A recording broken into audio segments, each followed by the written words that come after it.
hanya bagian pars distalis dari adenohipofisis.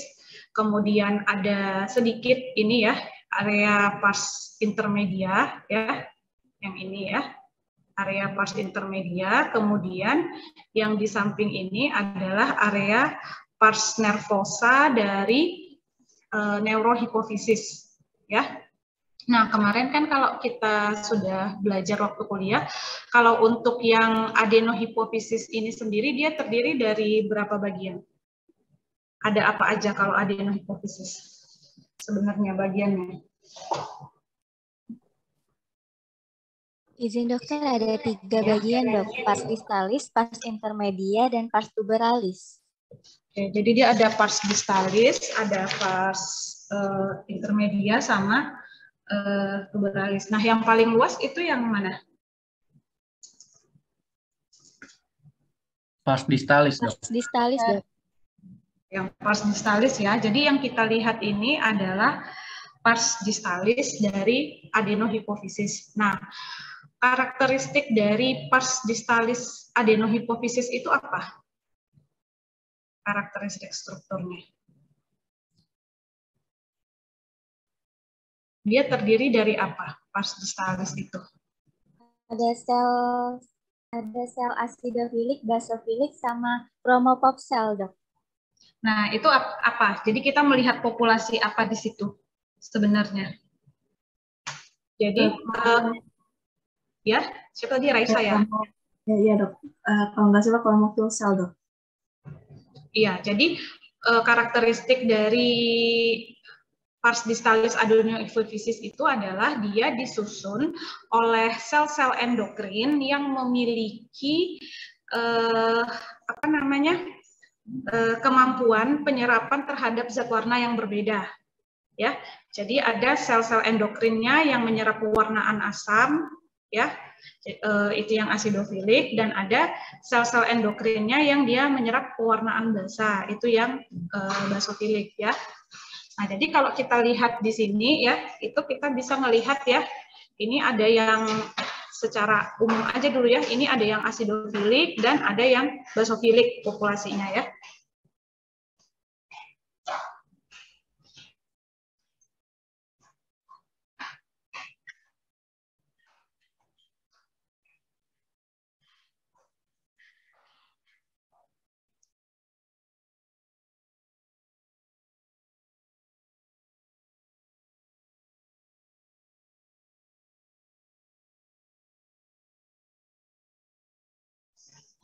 Ya, jadi ini dengan perbesaran yang lebih besar ya.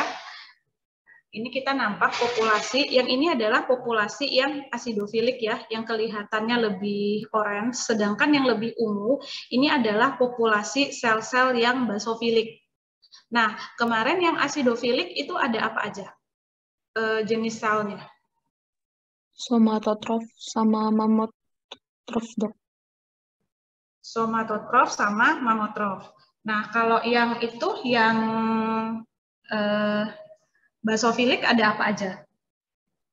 Kortikop, gonadotrop, tirotrop. Nah, jadi kalau dengan pewarnaan HE ya kita nggak bisa membedakan asidofilik itu apakah dia mamotrop ya ataukah dia somatotrop. Demikian juga dengan yang basofilik kita tidak bisa membedakan apakah dia itu kortikotrop, tirotrop atau gonadotrop. Nah, tapi kita mungkin bisa mengira-ngira ya berdasarkan lokasinya ya.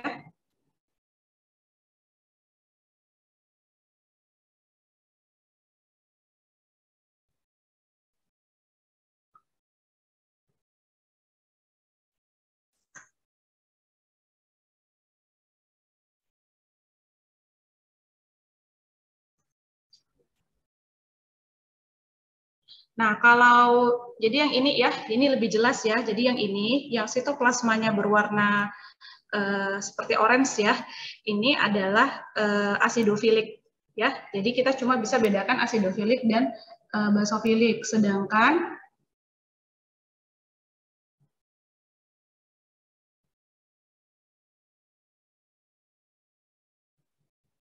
Nah, yang seperti ini ya, yang lebih keunguan, sitoplasmanya lebih keunguan. Ini sebenarnya sitoplasmanya ungu ya, cuma sudah agak pudar pewarnaannya. Ini adalah sel-sel basofilik. Nah, cuma kita kan bisa ya, kemarin kalau misalnya somatotrops, somatotrops itu dia biasanya beradanya di mana? Pada ini, adenohipofise. Kita bisa menemukan dia di daerah mana? Somatotrops ini yang di antara asidofilik yang paling banyak itu adalah somatotrop ya. Nah, itu kita bisa temukan di mana dia biasanya. Jadi dia cenderung seperti apa? Iya, di pars distalis, kemudian dia cenderung seperti apa selnya itu? Tersusun dalam grup, Dok. Yang dia biasanya berkelompok ya, dan dia mengelilingi sinusoid biasanya. Nah, ini kalau kita lihat, ini adalah sinusoid ya, yang ini. Ini yang kayak butiran-butiran kecil ya, ini darah ya. Nah, ini adalah sinusoid, besar nih sinusoid ya, yang ini. Ya. Nah, kemungkinan populasi dari somatotrops itu yang berkelompok-kelompok ini kan asidofilik ya, yang dia mengelilingi sinusoid. Ya. Tapi kita memang nggak pasti ya, tapi kita bisa berasumsi kira-kira seperti itu. Karena dengan pewarnaan ini kita cuma bisa bedakan mana yang asidofilik, mana yang basofilik saja. Ya. Nah, kemudian kalau kita lihat ya sebenarnya. Nah, misalnya kan ini dia kan basofilik ya. Basofilik ini sebenarnya, nah cuma dia kan agak besar ya. Ini juga basofilik ya. Nah, dia agak besar. Nah, biasanya basofilik yang ukuran selnya lebih besar itu siapa? Basofilik yang ukuran selnya itu lebih besar dibandingkan yang lain. Gonadotrof, Dok. Iya, jadi kalau gonadotrops dia cenderung lebih besar ya. Dia lebih besar dari apa namanya sel yang lain, dari basofilik yang lain, dan dia juga biasanya dekat dari sinusoid ya.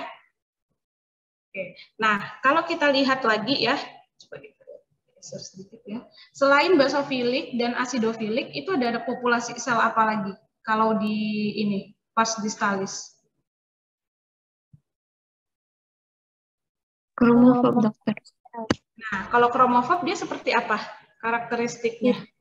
Sitoplasmanya itu warnanya lebih transparan, Dok, pewarnaannya. Kenapa? Lebih rendah karena dia granul sekretoriknya itu sedikit, bahkan ada yang tidak ada, Dok.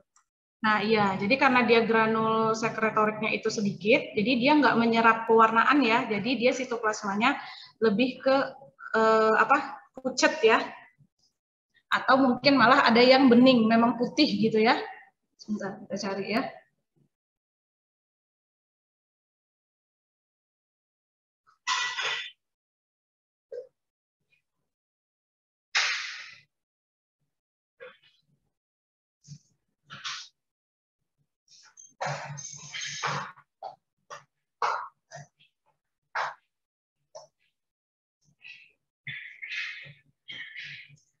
Nah, jadi yang kromofob itu seperti ini ya. Jadi ini kan intinya ya.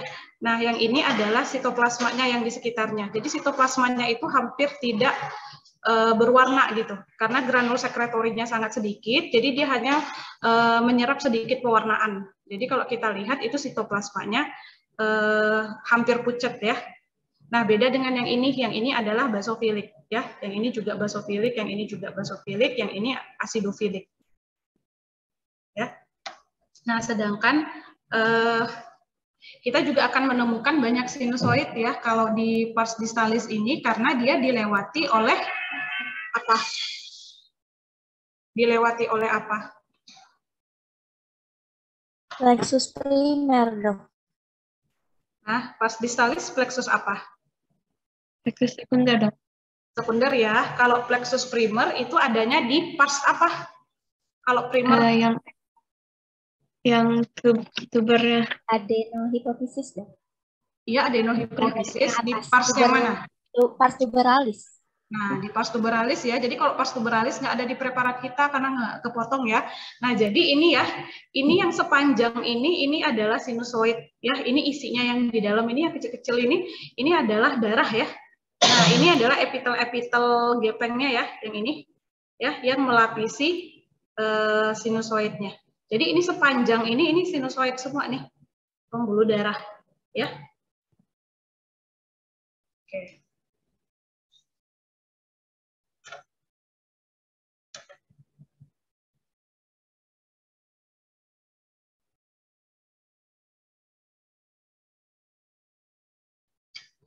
Nah, kemudian selain dari pars nervosa itu ada apa lagi?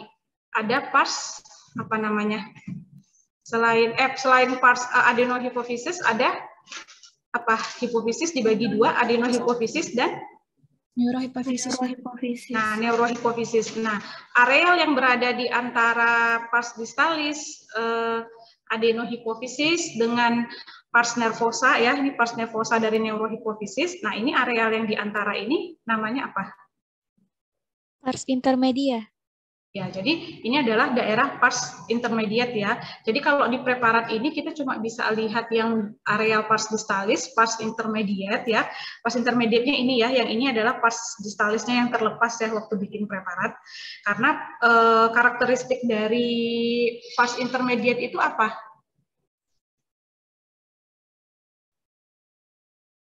Karakteristiknya pars intermediate apa?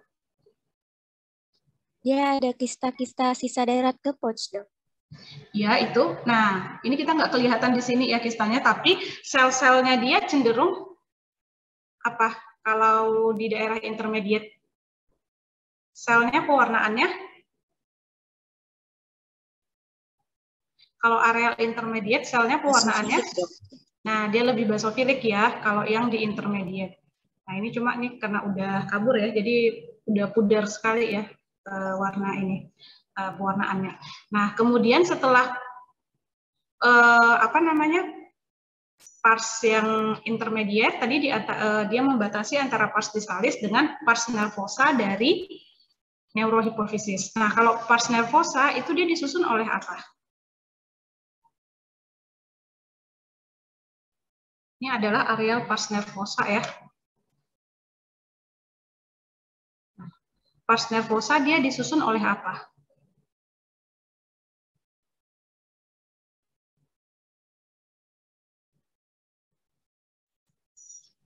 Terdiri dari akson-akson tidak bermelin dan pitusit, Dok. Iya. Jadi dia terdiri dari akson-akson yang tidak bermielin, kemudian pituisit ya. Kalau ini perbesaran kecil ya, 100 kali, pituisitnya kelihatan kayak titik-titik-titik aja ya. Nah, sedangkan yang kayak garis-garis ini ya, ini adalah akson-akson ya, tapi aksonnya tidak punya mielin. Kemudian aksonnya ini berasal dari neuron sekretori yang badan selnya ada di hipotalamus ya. Nah, selain itu, nanti di pars nervosa dari neurohipofisis ini, itu juga tempat penyimpanan hormon ya. Hormon yang dihasilkan di hipotalamus. Hormon apa yang disimpan di situ? Yang di daerah pars nervosa? ADH dan oksitosin. Nah, ADH dan oksitosin. Jadi nanti di sini ya akson-akson itu ketika sudah sampai di pars nervosa, dia akan ada areal ujung-ujungnya ya, N-nya dari akson itu dia akan berdilatasi ya. Di situ dia tempat menyimpan hormon-hormon yang dihasilkan oleh neuron sekretori di hipotalamus. Nah, tempat menyimpannya itu kita sebut dengan hearing bodies ya. Nah, yang ini ya. Coba kita lihat dengan perbesaran yang lebih besar.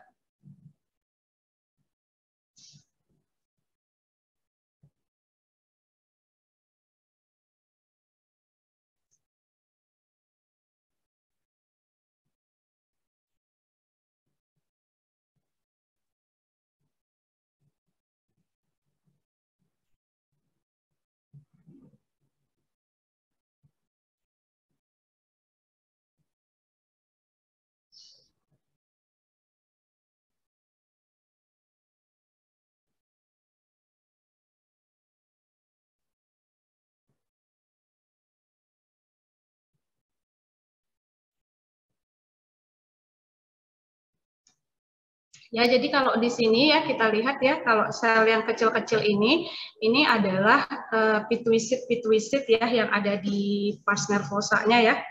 Nah, sedangkan yang kayak serabut-serabut ini adalah akson-aksonnya. Ya, sedangkan yang kecil-kecil ini adalah inti sel dari pituisit yang ada di pars nervosa. Nah, nanti akan ada daerah yang berdilatasi ya dari akson-akson itu tempat dia menyimpan hormon yang dihasilkan di hipotalamus ya, yang kita sebut dengan hearing bodies ya. Nah, di sini dia menyimpannya. Ya, gampang aja ya. Nah, ini kan ini banyak ya areal-areal yang berdilatasi ya. Jadi ujung-ujung dari aksonnya itu berdilatasi, disitulah dia menyimpan hormon-hormon yang dihasilkan oleh hipotalamus itu ya, hormon ADH dan oksitosin. Nah, mungkin itu aja ya untuk hipofisis. Ada pertanyaan nggak? Ya, jadi beda banget ya gambaran antara yang pars nervosa karena dia secara embrional memang berasal dari neuroektoderm ya, sehingga gambarannya lebih mirip ke jaringan saraf ya. Nah, dibandingkan dengan yang adenohipofisis ya, jadi sangat berbeda sekali ya tampilan preparatnya. Nah, ini kalau kita lihat nih di sini ini adalah sinusoid ya. Nah, ini adalah epitel yang melapisi sinusoid ya, endotel ya, berlapis gepeng, selapis gepeng ya.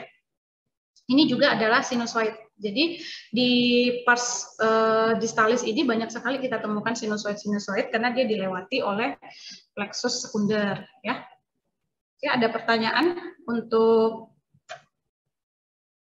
hipofisis? Nggak terlalu banyak struktur yang bisa dilihat ya.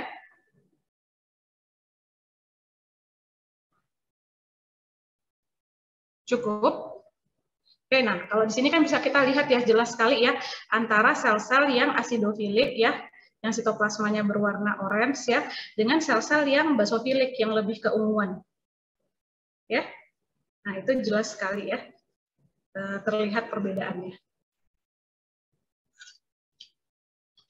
Oke, kalau tidak ada pertanyaan untuk kelenjar hipofisis, kita masuk ke kelenjar tiroid ya.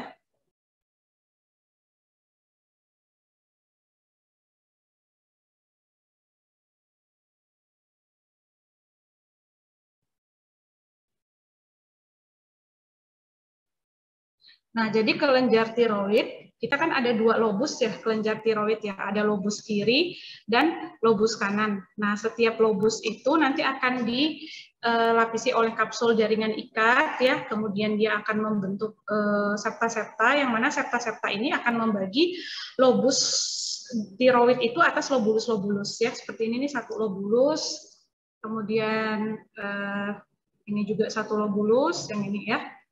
Satu lobulus, terus yang di samping ini juga satu lobulus ya. Ini juga satu lobulus yang di sini ya. Ini satu lobulus. Jadi septa-septa itu yang membagi kelenjar tiroid ini atas lobulus-lobulus. Nah, karakteristik dari kelenjar tiroid ini apa? Apa karakteristik dari kelenjar tiroid? Jadi waktu kita melihat preparatnya, oh ini adalah kelenjar tiroid karena apa? Ada 3 penyusun lobulusnya. Apa 3 penyusun lobulusnya? Korteks, parakorteks, dan medula. Ada di tiroid korteks, parakorteks, dan medula. Itu di mana tuh? Korteks, parakorteks, medula itu. Saking udah kebanyakan jaringan ya. Timus.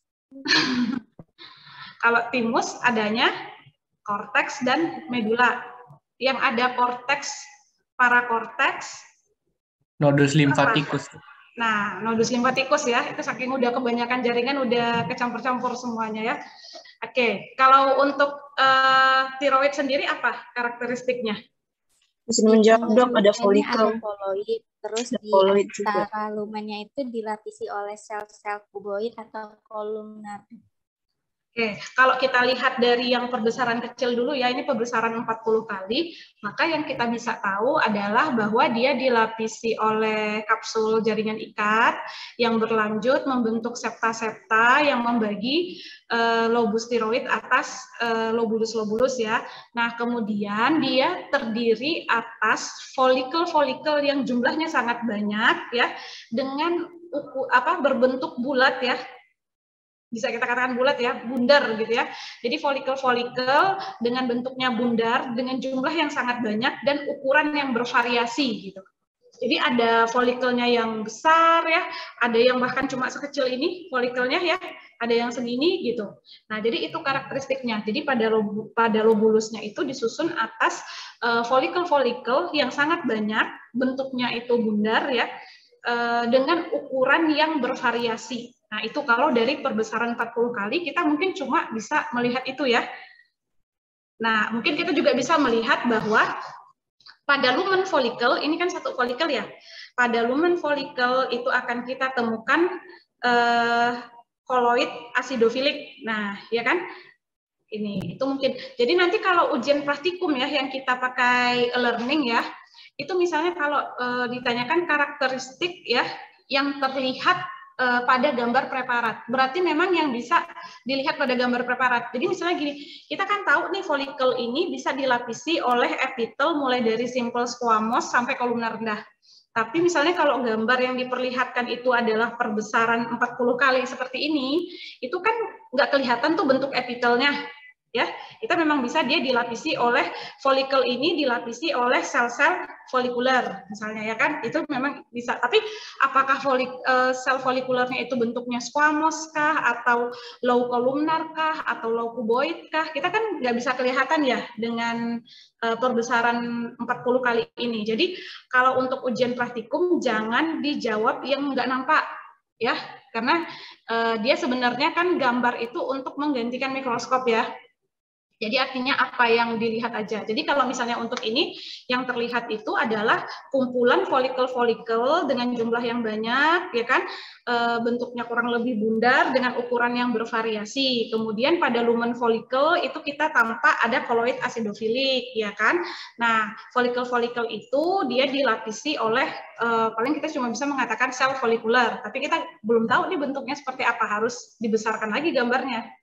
Ya kan, apalagi sampai ngomong tanpa kapiler penetrasi. Nah, dicentang misalnya kapiler penetrasi, padahal kapilernya aja belum terlihat kan di gambar. Nah, ini. Bahkan kalau perbesaran yang 100 kali pun sebenarnya hanya kelihatan folikel dan sel-sel folikuler, bentuknya juga kita belum bisa mengidentifikasi, tapi mungkin kita bisa bilang bahwa di septa-septanya ini ya, itu akan tampak jaringan ikat ya. Itu mungkin udah terlihat kalau perbesaran 100 kali ya. Nah, kalau kita besarkan lagi ya.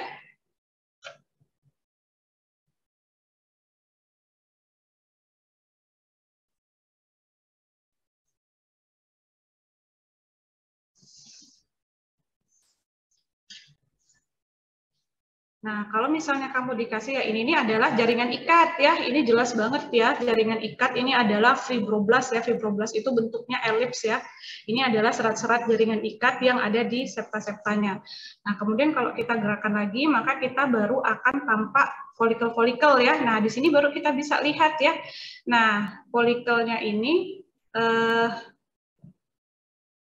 nah ini.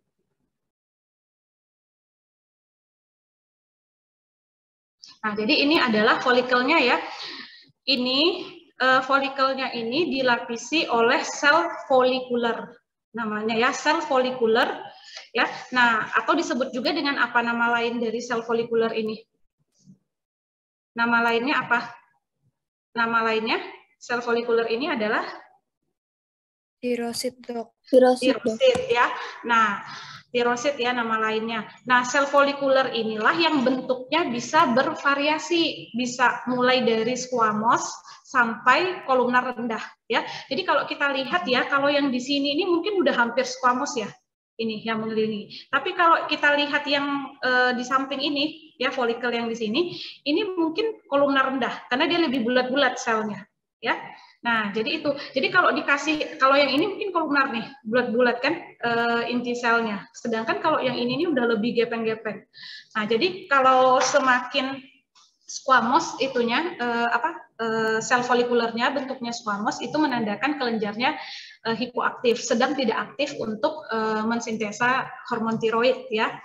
Nah, di antara folikel ini itu sebenarnya bisa kita temukan kapiler-kapiler. Jadi kalau kita mau melihat kapiler itu, maka dia harusnya berada di antara folikel ya.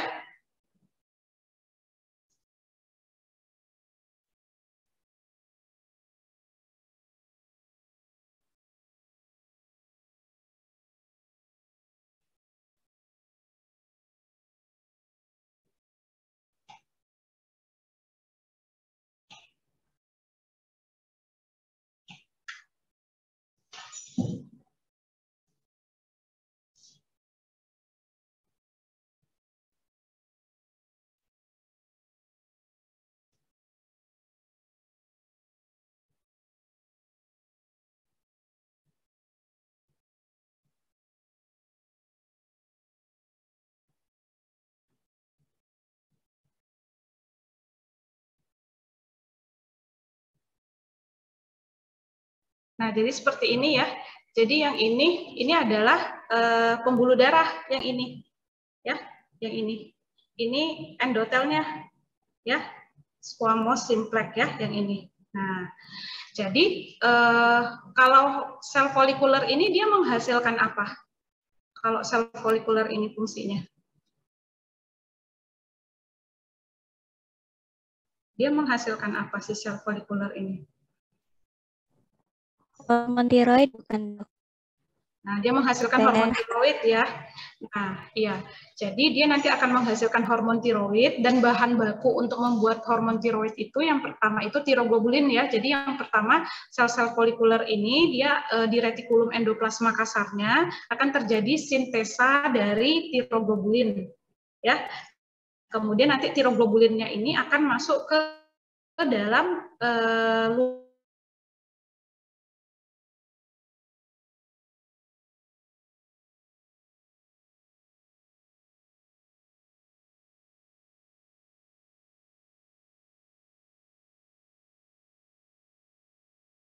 dengan reseptornya di areal basal. Ya, jadi kalau tirosit ini, yang basal ini yang arah ke areal antar folikel ini ya, ini basal selnya, yang arah ke lumen ini apikal selnya, ya. Jadi daerah bawah sel itu yang di sini. Nah, maka nanti TSH itu akan berikatan dengan reseptornya yang ada di daerah basal ini. Nah, kemudian nanti akan ada uptake yodium ya. Jadi yodium yang ada di pembuluh darah ini, dia akan masuk ke dalam tirosit ini itu melalui NIS ya, natrium iodida transporter ya. Nah, itu udah dijelaskan di teori. Jadi itu. Jadi nanti yang dihasilkannya adalah T3 dan T4, triiodotironin dan tiroksin. Nah, hormon tiroid yang sudah dihasilkan itu nanti akan masuk lagi ke dalam pembuluh darah ini baru dibawa ke sirkulasi menuju organ target. Organ targetnya di mana atau sel targetnya di mana. Ya. Nah, selain dari sel folikuler, ada apa lagi sel yang ada di kelenjar tiroid? Parafolikuler atau sel, Dok. Ya, sel parafolikuler. Jadi kalau dia para berarti di antara ya. Tapi sebenarnya sel folikuler itu dia bisa berada di antara tirosit pada lamina basalisnya atau dia memang bisa berkelompok ya atau tidak berkelompok di antara folikel. Nah, cara mencarinya gimana? Jadi dia ini ukurannya biasanya lebih besar daripada tirosit ya. Jadi ukurannya itu besar. Dan itu cuma bisa kita lihat di perbesaran 400 kali ya. Kalau perbesaran ini nggak bisa dibedakan.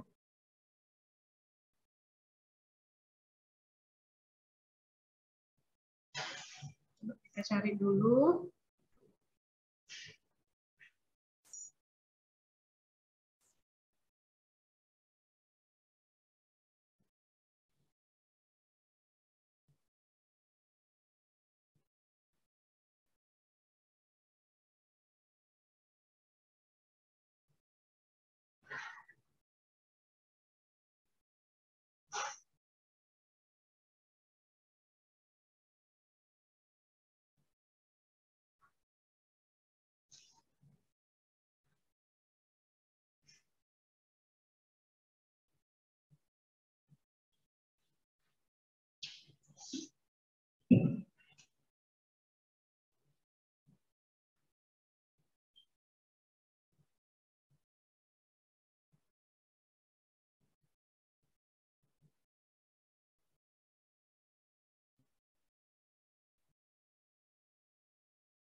Oke, jadi kalau dia yang berada di antara tirosit ya seperti ini. Ini di folikel ya, cuma dia kan agak pecah-pecah ya. Ini adalah si sel, jadi ukurannya lebih besar ya. Atau kalau kita yang berkelompok di antara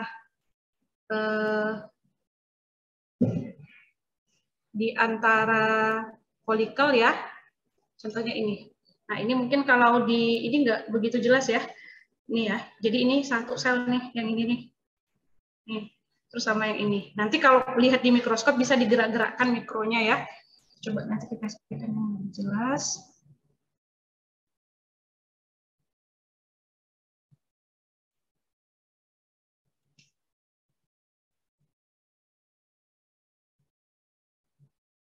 Nah, ini yang jelas ya di lamina basalis ya. Nah, ini. Jadi dia lebih besar daripada sel folikulernya. Kan kalau yang ini nih samping-samping yang kecil-kecil nih sel folikulernya nih, ya. Nah, dia yang ini. Si sel itu. Ini kalau yang berada di lamina basalis di antara sel-sel folikuler.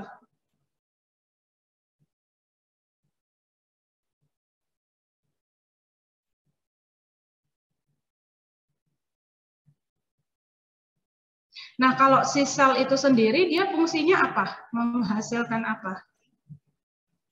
Kalsitonin. Kalsitonin. Nah, kalau kalsitonin itu dia perannya untuk apa? Uptake kalsium, Dok. Ya, Apa? Menurunkan kalsium, Dok. Jadi dia dilepaskan kalau dalam kondisi apa? Tubuh Kalau kekurangan kadar kalsium darahnya tinggi. Ya, jadi kalau kadar kalsium di dalam darah tinggi, dia akan dilepaskan ya kalsitonin ini.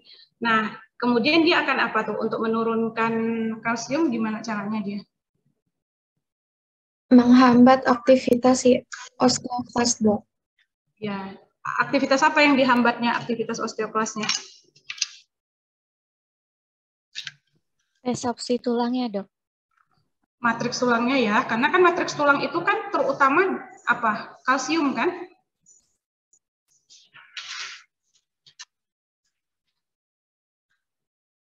Matriks tulang itu kan terutama kalsium ya. Jadi dia menghambat absorpsi dari matriks tulang dan pelepasan kalsium ke sirkulasi ya.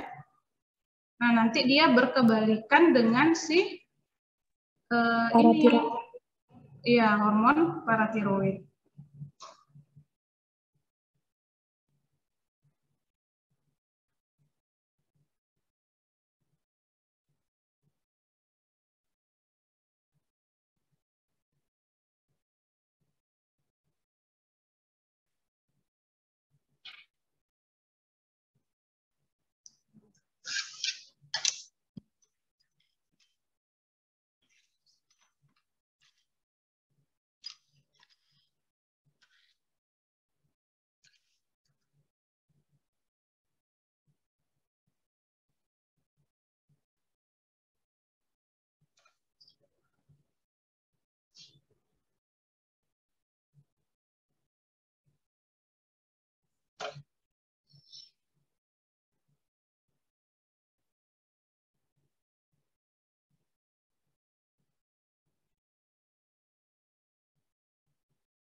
Nah, ini ya, yang si sel yang dia berkelompok di antara folikel. Jadi dia ukuran selnya lebih besar-besar ini.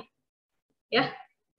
Nah, ini untuk yang dia itu berada di antara folikel. Ya, jadi dia nggak berada di membran basalis atau di antara dari sel-sel folikuler. Jadi yang ini adalah klaster atau kelompokan dari si sel.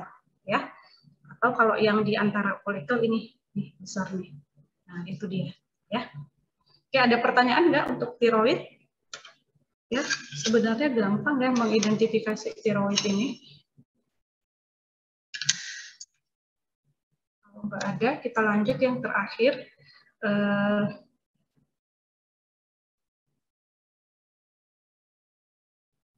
Ini adalah kelenjar adrenal. Nah, jadi kelenjar adrenal ini kan dia beradanya di mana? Kelenjar adrenal bisa ditemukan di mana? Nah, ini. Di atas ginjal, Dok.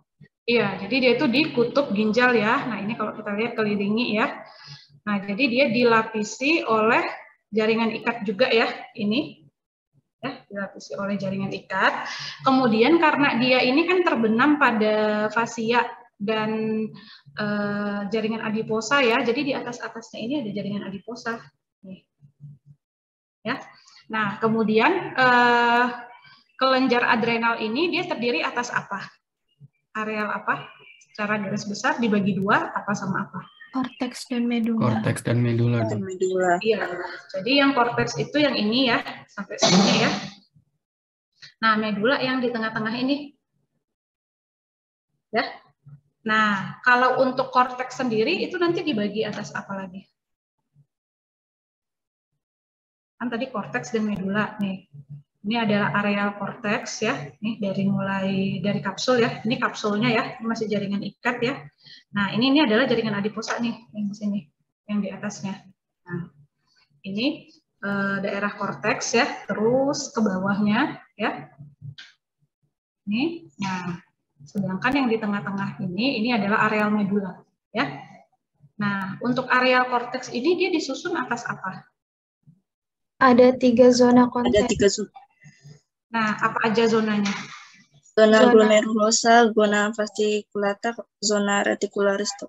Iya. Jadi yang zona glomerulosa itu dia tepat di bawah kapsul. Jadi kita kan tahu nih ini kapsulnya. Nah, berarti yang pas di bawah kapsul ini itu adalah zona glomerulosa. Nah, zona glomerulosa ini dia sel-selnya juga tersusun pada korda-korda, cuma selnya lebih kecil jika dibandingkan dengan sel di zona fasciculata. Kemudian dia lebih rapat-rapat. Jadi kalau kita lihat kan ini kesannya dia lebih gelap ketimbang zona zona fasciculata yang ada di bawahnya. Ya.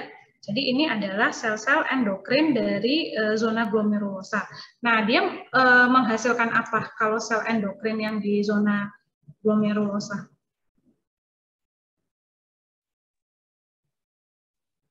Menghasilkan steroid ya? Ya, steroidnya yang apa? Aldosteron. Itu masuk ke, jadi kalau di korteks adrenal itu kan sel parenkim dari korteks adrenal itu kan dia memang secara umum menghasilkan hormon kortikosteroid ya kita sebut ya, atau hormon steroid. Nah, ada 3 kelas hormonnya. Apa aja?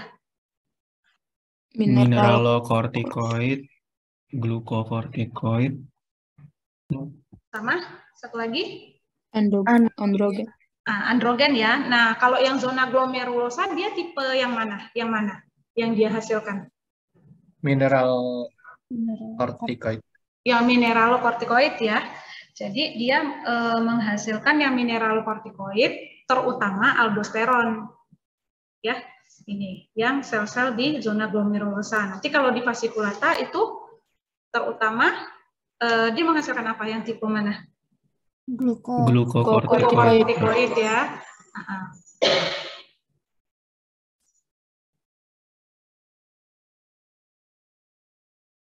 Nah, ini kan jelas banget ya, ini zona fasciculata, yang ini zona glomerulosa. Jadi zona glomerulosa ini sel-selnya lebih kecil kalau kita bandingkan yang fasciculata yang ini yang di bawahnya. Rapat ya, yang ini dia lebih rapat-rapat.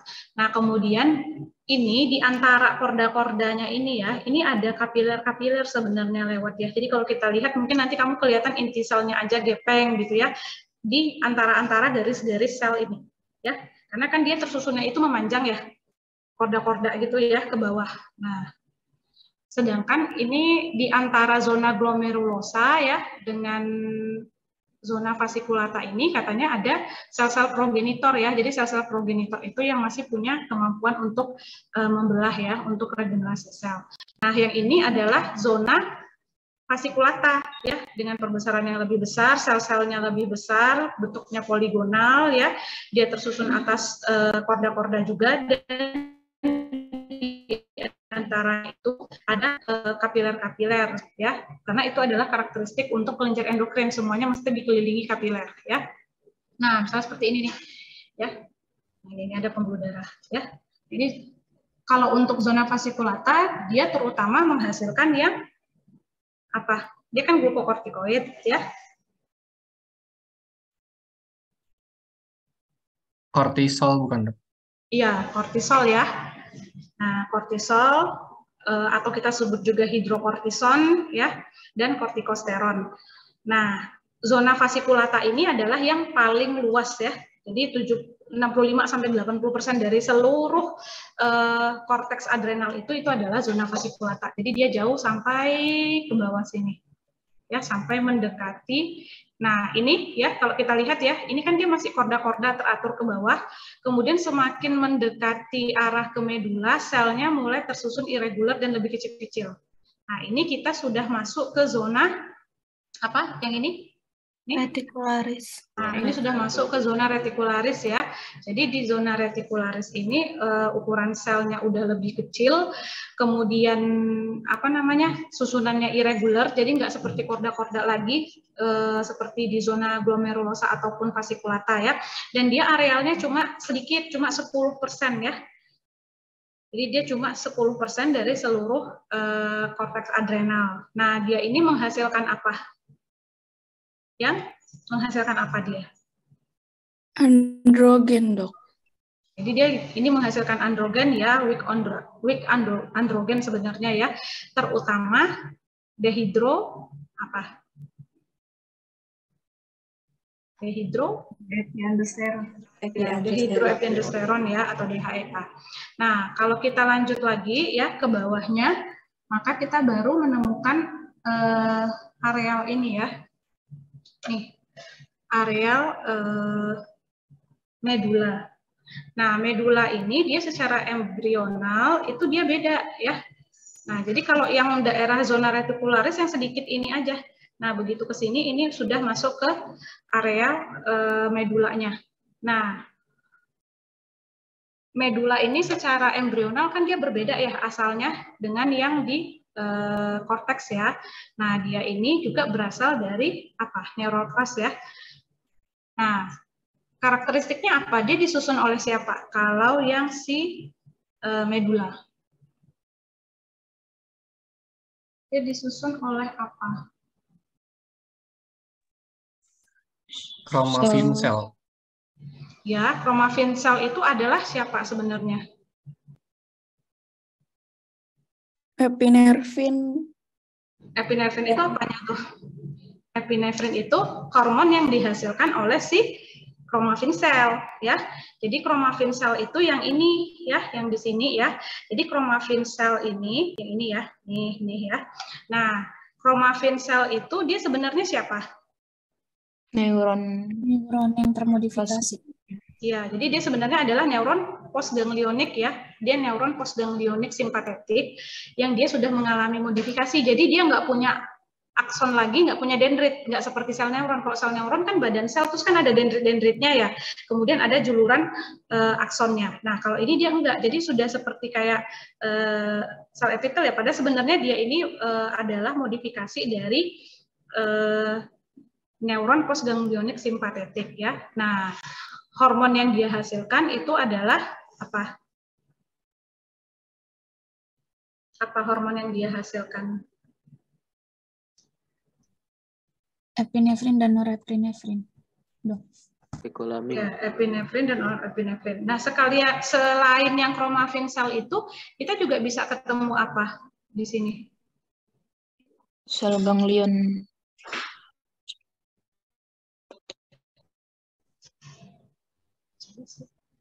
Jadi kita juga bisa pada jaringan jelas nih ya bedanya ya. Nah, ini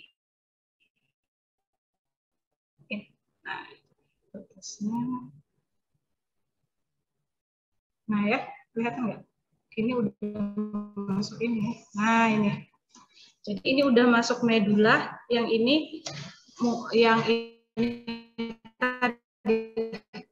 zona retu ya. Yang ini sudah masuk. Jadi pada jaringan ikat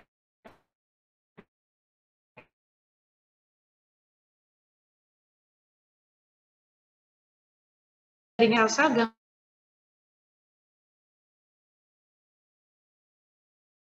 menemukan sel-sel ganglion simpatetik. Nah, jadi bagaimana bisa hormon epinefrin dan norepinefrin itu dihasilkan? Itu karena apa? Siapa yang bersinap pada kromafin sel ini?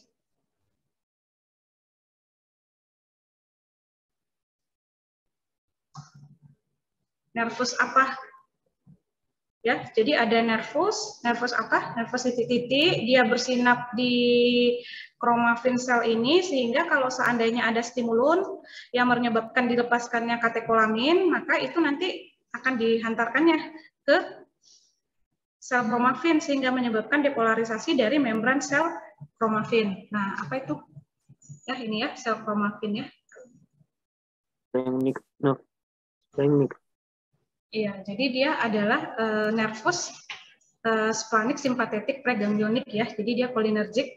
Nah, jadi kalau ada stimulan tertentu, dia melepaskan asetilkolin karena dia bersinap ya di sini di membran sel kromafin ini, maka dia akan menyebabkan depolarisasi dari sel kromafin ini ya, yang menyebabkan masuknya ion kalsium ya, peningkatan ion. Kemudian di dalam intraselnya akan terjadi peningkatan ion kalsium yang menyebabkan nanti dihasilkannya epinefrin atau norepinefrin oleh si sel kromafin ya. Nah itu, jadi ini ya. Nah, ada pertanyaan nggak untuk kelenjar adrenal? Sebenarnya kalau untuk kelenjar endokrin ini ya sangat spesifik ya bentuknya. Saya rasa nggak sulit gitu, ya, nggak sulit mengidentifikasinya. Ini ya.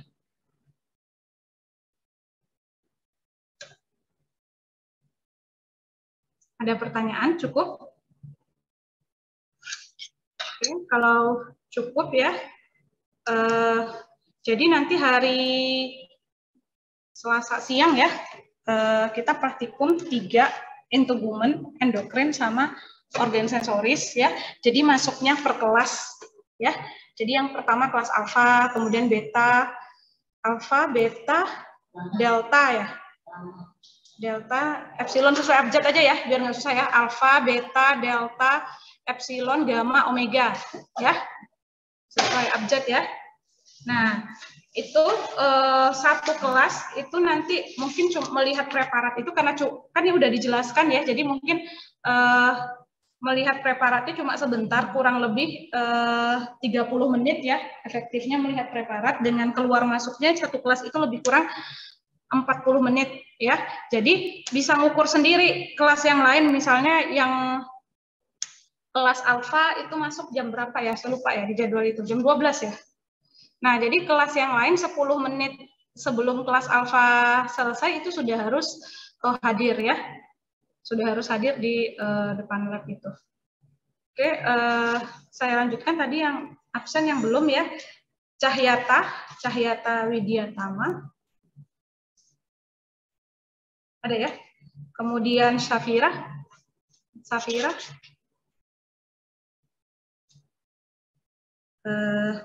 Nima Sabita. Fadiah Nur Izati. Oke. Zahwa Umu Sakinah. Oke. Justin. Dina. Salsa, Gwyneth, Ventia,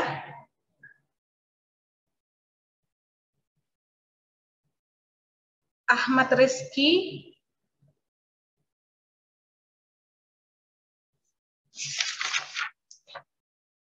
Rafansyah,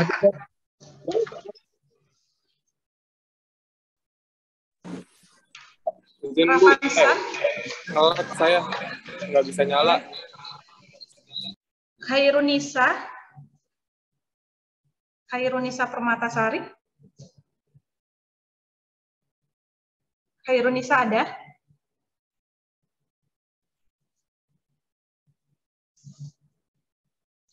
Siti Hajar.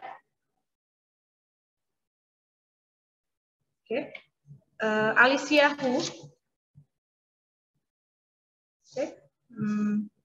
Rihdatu Nuralisya.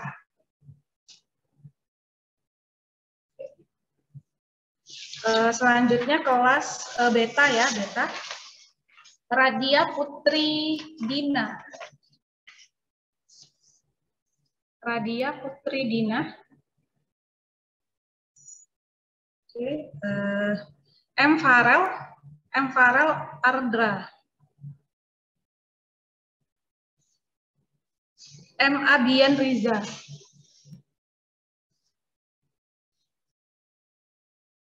Muhammad Ibnu Said.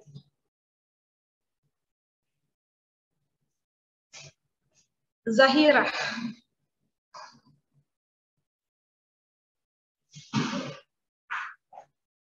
Ahmad Rafidin Akbar.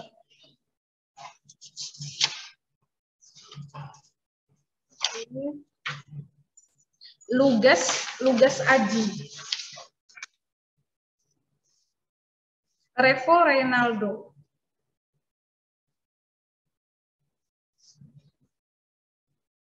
Muhammad Aflah Taufikur Rahman.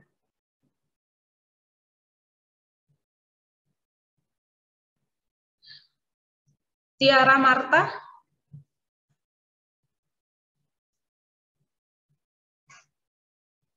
Nabila Kartikasari. Theodora Caroline. Hadir, Dok. Irene Maria Siregar. Bilkisti Rizkina. Hansa Kamalia.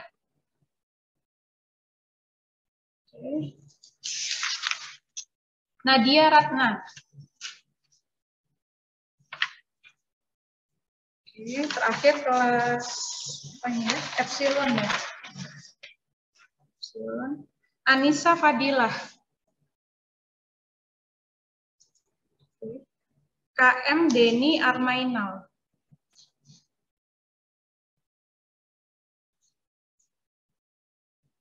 Firlira Aulia. Ki Agus Muhammad Ramadan. Siti Rahma Akila.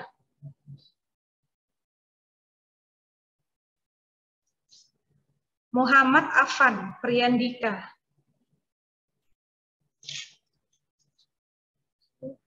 Siapa lagi nih belum? Hania Nabilah. Muhammad Lutfi Afzal. Amirah Salsabila.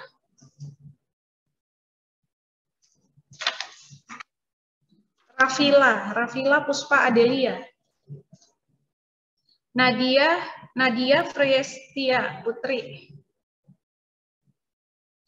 Muhammad Hanif. Hadir, Dok.